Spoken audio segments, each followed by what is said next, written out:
Meu nome é Livs e hoje eu vim trazer mais um vídeo da série Uma Década, 10 Filmes. Antes de começar, eu queria pedir desculpa, porque como é final de semestre, eu tive muita dificuldade de me organizar para conseguir gravar o vídeo de hoje. E eu só estou conseguindo gravar hoje, quinta-feira à noite. E tá tendo noite do karaokê no meu prédio, então tá uma barulheira. Então, assim, é provável que vocês consigam ouvir no fundo.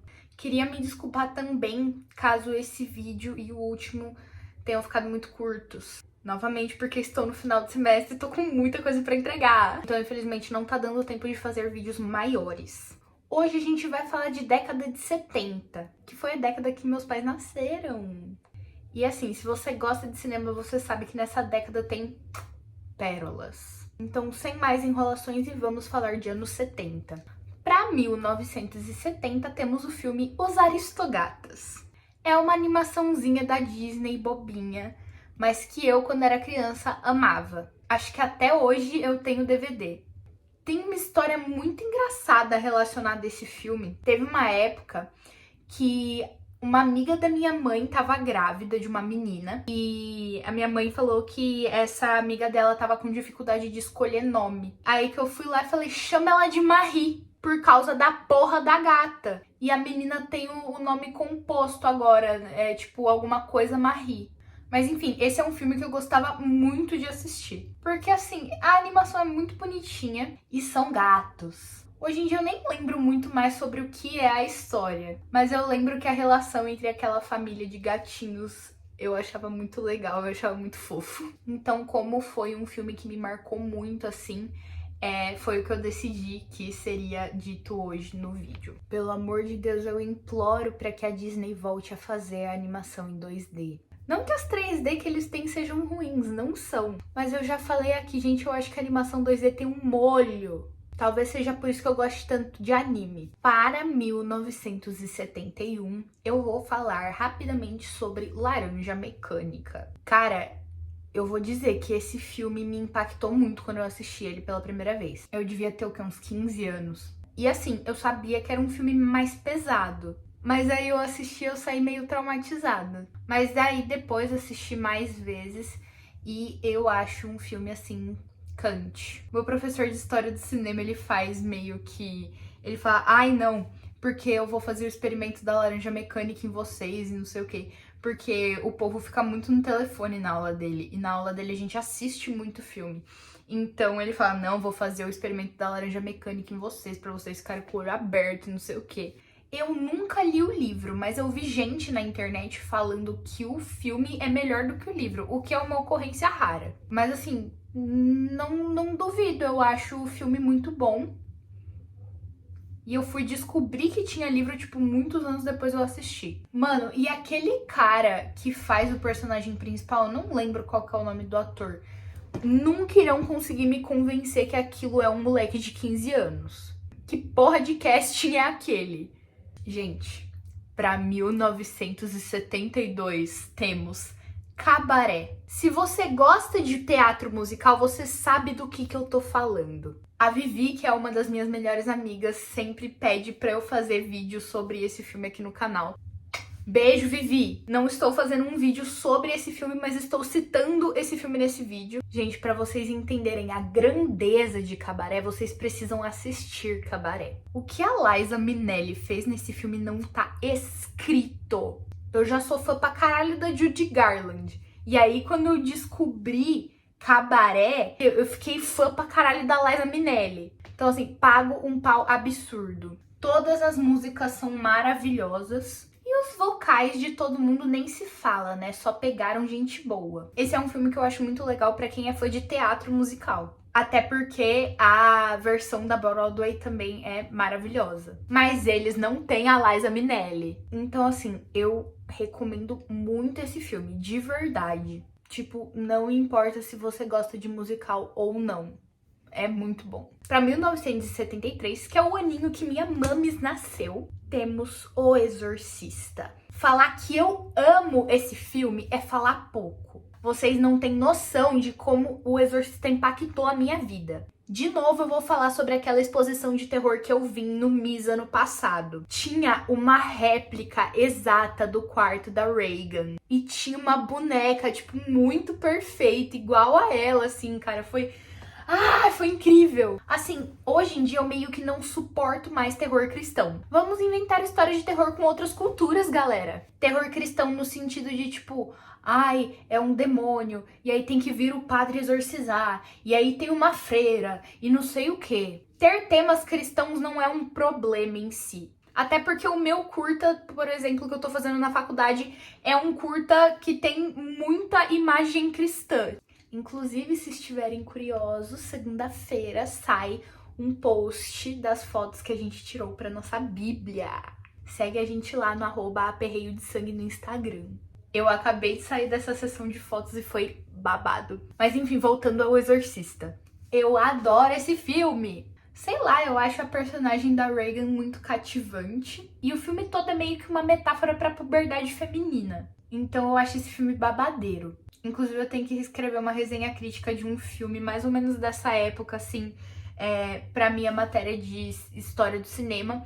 E eu acho que eu vou fazer sobre o Exorcista. Porque eu tenho muito a dizer sobre esse filme. Agora, pra 1974, que é o ano que meu papis nasceu, temos Chinatown. Já adianto que aqui nesse canal odiamos Roman Polanski. Ele é um nojento absoluto. Mas infelizmente eu tenho que admitir que a cachorra tem bom gosto. Ele tem uns filmes muito bons. E Chinatown é um deles. De novo, eu assisti ele por recomendação do meu professor de história de cinema. E eu não me arrependi, porque tem o Jack Nicholson e a Faye Dunaway, que são atores que eu admiro muito.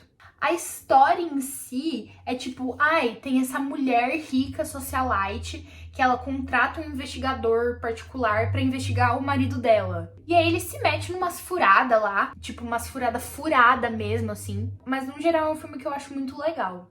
O Nicholson tava meio que no auge dele ali, né? Durante a década de 70 ele teve vários papéis muito importantes e o pico dele foi em 80 ali com o Iluminado. Então, assim, assistir mais um filme da filmografia maravilhosa do Nicholson é sempre um prazer. Indo para o ano de 1975, temos um dos meus filmes favoritos da vida, que é Rocky Horror Picture Show. Como eu já disse no vídeo de 2010... eu conheci o Rocky Horror por meio de Vantagens de Ser Invisível. E, gente, ainda bem que eu fui procurar o que era. Esse musical é tudo que eu amo em uma única peça audiovisual. É música, é analogias a Frankenstein, é analogias à mitologia grega, é muita exploração de identidade e expressão de gênero, e acima de tudo é um filme muito único. Tem uma curiosidade que o Jim Carrey, antes ele ia fazer o Frankenfurter com um sotaque alemão, né? Porque parece Frankfurt. Mas aí eu acho que eu acho que tava num transporte público e ele ouviu uma mulher inglesa falando daquele jeito e ele achou muito engraçado. E ele acabou incorporando no personagem do Frankenfurter. No meu primeiro semestre de faculdade, que foi o semestre passado, eu cheguei até a fazer um trabalho sobre esse filme pra minha matéria de teoria das comunicações. E foi um trabalho que eu me diverti muito fazendo. Cara, Rocky Horror é um negócio espetacular. Tipo, não importa qual versão seja, porque tem várias, eu vou adorar assistir. Infelizmente não consegui ir no musical quando tava rolando aqui no Brasil, mas gostaria muito de ter ido. Eu sou literalmente aquele print que tem aquele meme que é uma página no Letterboxd. Eu vou ver se eu acho, eu vou colocar aqui na tela. Um print do Letterboxd que é falando do poderoso chefão, falando tipo, tá, esperava mais. Aí Rocky Horror, holy fuck! Tipo, não ironicamente, eu acho que é um dos melhores filmes que eu já assisti na minha vida. Porque ele é muito camp. Tipo, tá dentre os filmes mais camps que eu já vi na minha vida. Eu acho que esse, Pink Flamingos e, na verdade, qualquer um do John Waters, porque lenda. Eu queria até colocar algum do John Waters nessa lista, mas eu fiquei com medo de falar sobre e acabar dando uma merda, um shadow ban, porque os filmes do John Waters eram meio sus. E Death Becomes Her com a Meryl Streep. Puta que pariu, que filme genial! Mas enfim, gente, assistam Rocky Horror. Por mais que você seja uma pessoa padrãozinha hétero, cisgênero, Rocky Horror é pra todo mundo. Pro ano de 1976, nós temos Carrie. Vocês não conseguem ver, mas eu tenho um postcard de Carrie bem aqui na minha parede. Cara, e assim, eu acho muito engraçado que eu li, tipo, pouquíssimas coisas do King, do Stephen King, mas eu já assisti várias adaptações cinematográficas de obras dele. O Gabriel, meu primo, deve estar se preparando pra me jogar tomates, porque eu sei que ele é muito fã do King. Mas, infelizmente, não tive a oportunidade de ler muitas obras dele. Meu negócio são os filmes, que eu sei que são muito diferentes do material original. Mas ainda assim, eu gosto muito de Carrie. Eu gosto de Carrie porque fala, novamente, sobre a puberdade feminina e é um negócio sobre crescimento. E pra mim, é a melhor versão de Carrie que tem. A atual é uma bosta.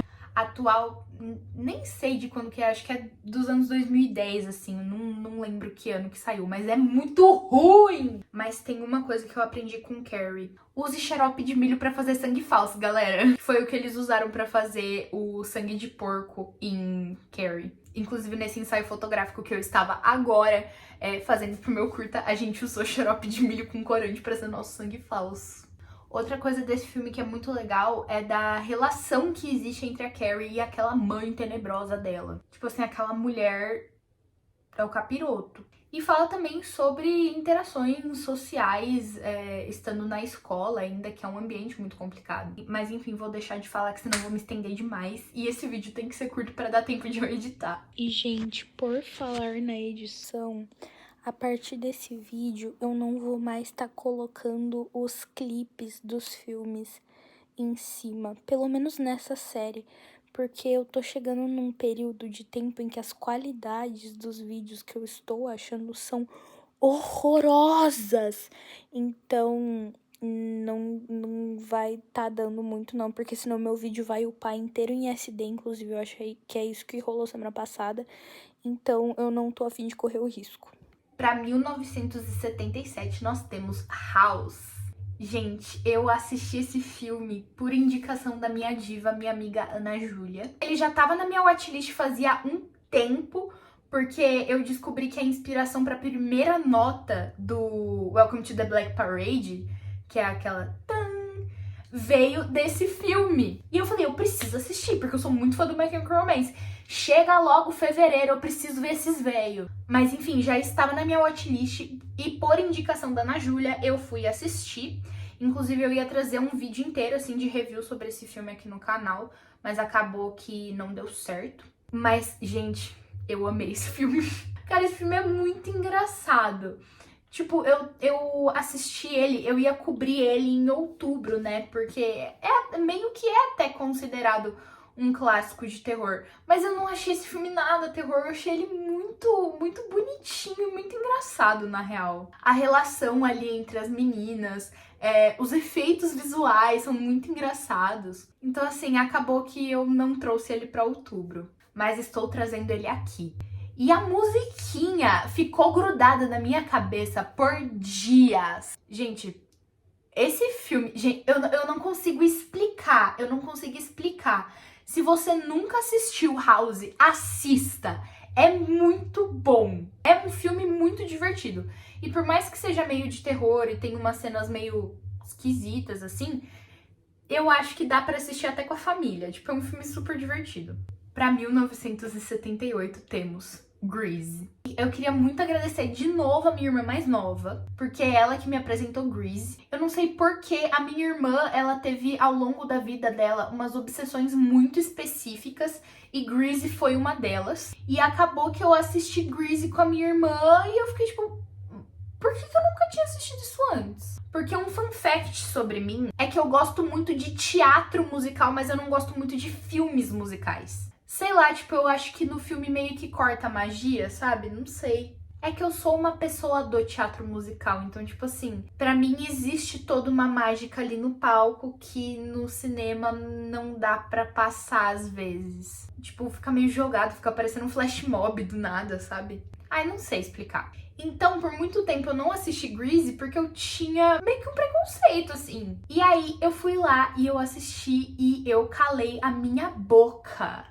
Porque, mano, o que esse filme... Gente, esse filme é muito bom. O que a Olivia Newton-John e o John Travolta mandaram nessa porra desse filme, mas principalmente a Olivia Newton-John com Hopelessly Devoted. Que música é essa? Tipo assim, canto no banho quando estou desolada e triste. Gente, muito bom. Cara, esse filme também é muito camp, tem coisa nele que me quebra. Tipo, quando ela tá cantando Hopelessly Devoted, que aparece, tipo, de um Travolta numa poça d'água, assim. E aí, no final, a porra do carro voando. Ai, cara, não dá. É hilário. Então, novamente, obrigada, Eloá, por me apresentar Grease, porque é muito babado. E, finalmente, para o último filme de hoje, para o ano de 1979, nós temos Nosferatu, do Herzog. Gente, esse filme é muito bom. Gente, todas as versões de Nosferatu que existem, eu amo. A minha favorita é a de 22. No caso, 1922.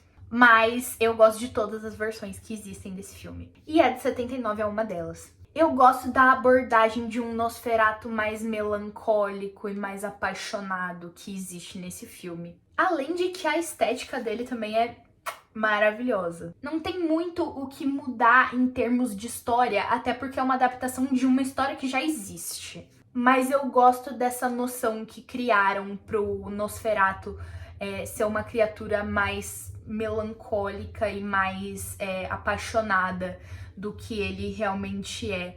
Porque no primeiro filme, né, e no mais atual, ele na verdade é uma criatura muito obsessiva. Então eu gosto desse olhar que deram pra ele. Outra coisa engraçada que tem relacionado a esse filme, que no primeiro semestre eu tinha um professor de história do cinema que ele é careca e ele tem as orelhas meio pontudinhas. Então, entre os meus amigos, a gente chamava ele de Nosferatu. Mais especificamente o Nosferatu do Herzog. Porque parecia demais. Tipo, era só pintar a cara dele de branco que tava feito. E como ele é muito fã de terror, eu acho que ele levaria isso como um elogio. Mas enfim, gente, pra filmes hoje é isso. De novo, eu queria pedir desculpa pelo barulho desgraçado que vocês devem ter ouvido o vídeo inteiro. Eu, infelizmente, não posso controlar essa situação. Queria pedir desculpa de novo também pelos vídeos estarem mais curtos recentemente. Aqui, final de semestre é osso. A vida do universitário nunca para. Mas agora eu vou entrar em férias e eu vou começar a fazer uns vídeos diferentes pra vocês. Eu acho que eu vou continuar essa série até os anos 50 e depois disso eu vou parar. Que foi assim, a década que mais me pediram ali pra parar e depois acho que eu não vou fazer mais. Eu queria antes fazer até os anos 20, porque vários dos meus filmes favoritos são dos anos 20. Mas eu acho que eu vou estar parando pelos anos 50 mesmo, porque eu tô enjoando um pouquinho de fazer esses vídeos. E eu queria trazer umas coisinhas diferentes aqui no canal. Inclusive, gente, deixem sugestões, tanto aqui quanto no meu Insta. Eu vou tentar ser mais ativa, pelo menos agora nas férias, porque agora no final do semestre não tá dando, guys. Gente, está cansativo. Mas mandem sugestões do que vocês querem ver aqui no canal. Eu primariamente falo sobre cinema, mas se vocês quiserem que eu fale sobre alguma outra peça de mídia, seja uma série, seja um jogo, seja algo daqui da internet, estou aberta a sugestões. E se eu gostar, farei o vídeo. Então, assim, interajam. Comenta aqui, deixa like, compartilha o vídeo pra quem você acha que vai gostar. E queria agradecer muito a todo mundo que acompanha fielmente aí, mesmo que às vezes eu meio que não poste porque eu tô atolada de coisa pra fazer. E é isso. Até o próximo vídeo e tchau!